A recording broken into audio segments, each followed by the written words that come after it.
Welcome back, everyone. We're going to start part 3, the last part to our plenary now. And in part 2, we finished up by looking at some Web 2.0 tools in action. So we know that the focus has moved from a broadcast kind of a medium to collaboration, information sharing, and content creation.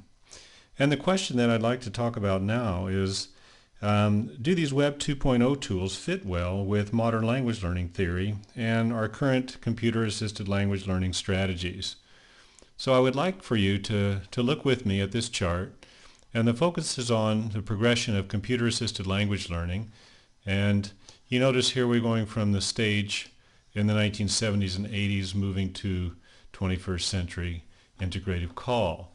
And in this column, we have a look at things like the technology being used, the English teaching paradigm, our view of language, our principal use of computers, and our principal objective in language teaching. And I'd like for you to focus on this column over here. And what I'd like you to notice is that in the 21st century, we're moving to an integrative model of computer-assisted language learning. And the technology that we've progressed to is multimedia and internet. Our English teaching paradigm has moved through communicative language teaching into content-based ESP and English for academic purposes.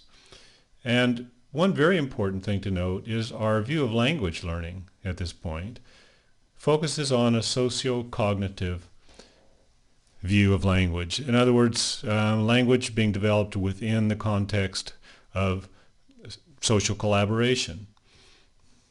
And our principal use of computers now is to gain access to authentic discourse, and we have a real focus on what we do with the language. But if we take a look and think about the Web 2.0 tools that we're using that focus on collaboration, it seems to fit perfectly with our view of language teaching today. So in summary, I think the Web 2.0 tools that we have really fit with our 21st century model.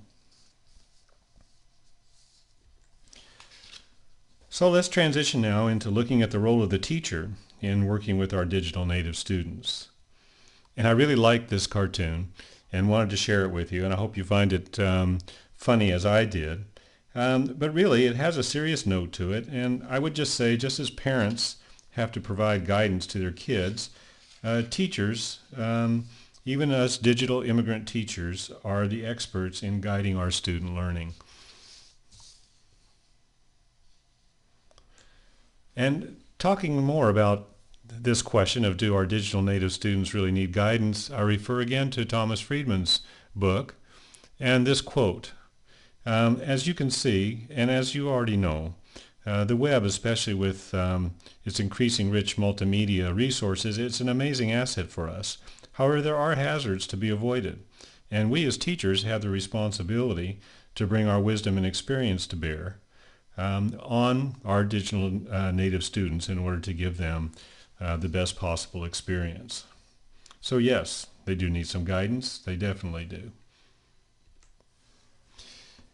And I thought that I would share with you a little short video clip, which I find funny, but also with a kernel of truth to it. And let's take a look now at the English language learner without English language teacher guidance. Mayday, mayday, mayday.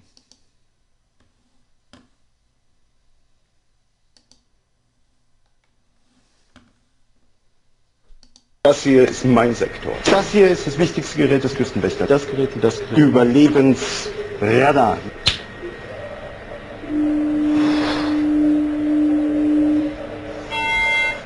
Mayday, mayday. Hello, can you hear us? Can you hear us? Can you... Over. We are sinking. We are sinking. Hello? This is the German Coast Guard. We are sinking. We're sinking. What are you thinking about?